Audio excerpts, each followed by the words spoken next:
บายดีหมดทุกคนมื้อนี้เฮามาลงเบ็ดน้ำเงิมเส้นเก่าเส้นเคยปลาลมแห้งน้ำปิดคืนบ่ฮู้ว่าสิได้บ่เนาะมื้อนี้หลายๆคนก็มาว่าบ่ได้เดี๋ยวเฮาก็มาลองลองเบิ่งบรรยากาศก็เริ่มหนาวแล้วปลาบ่กินเบ็ดว่าซั่นหลายคนว่าปลาบ่กินเบ็ด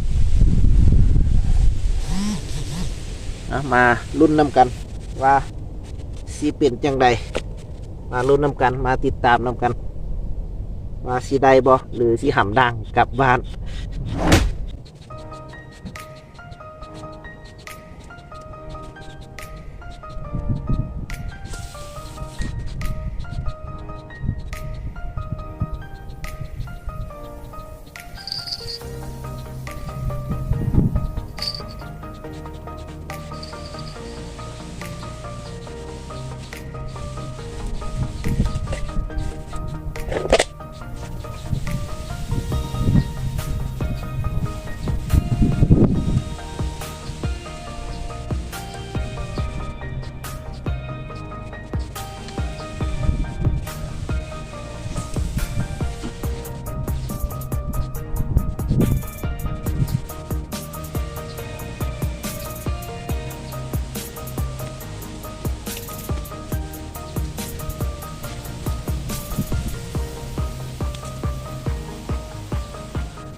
มาแล้วเนาะ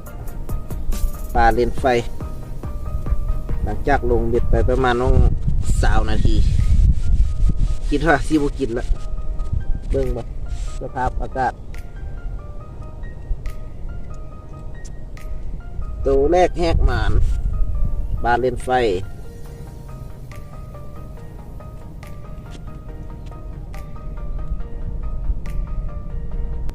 แล้วเอากระสังลงน้ำแล้วบัดนี้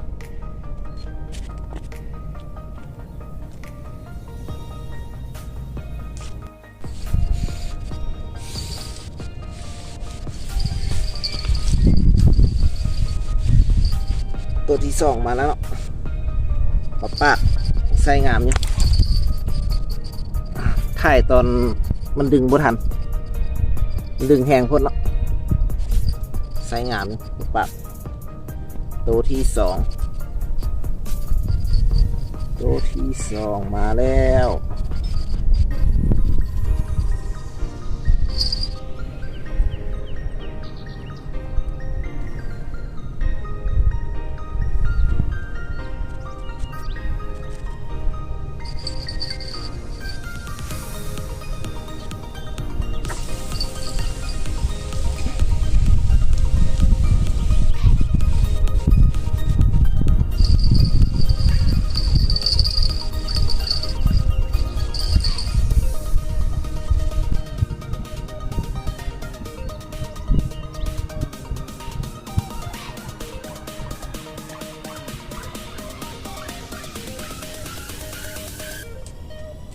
มาแล้ว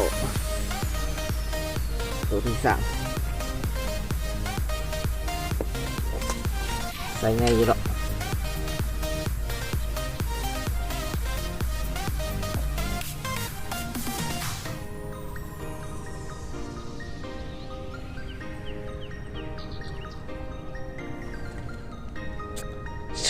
ใส่ไงกำจัง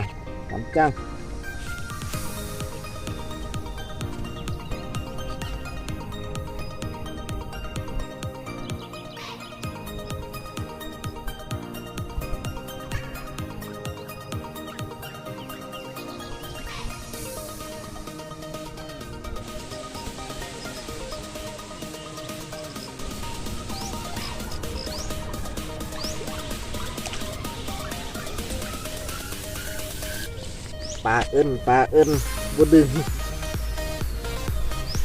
เอิ้นน้อยเนาะ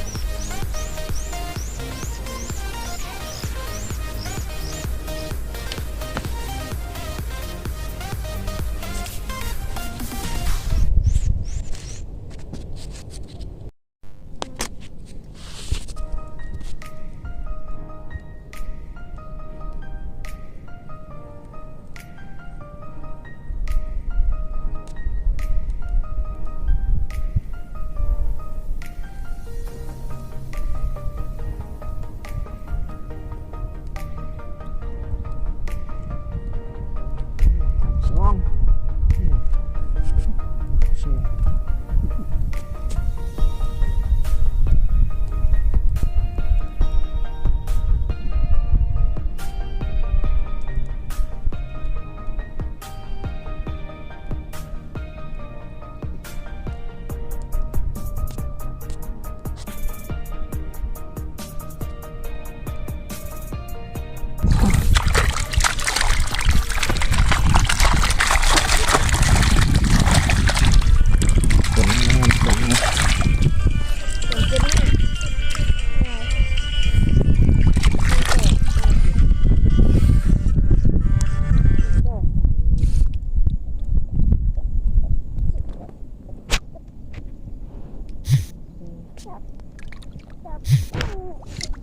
ผลงานมื้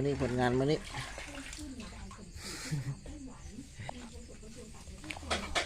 ใส่ใหญ่2-3 ตัว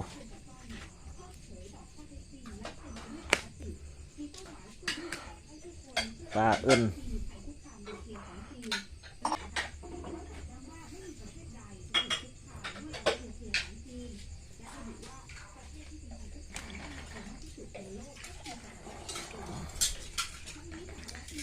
ตัวนี้ก้ำจาง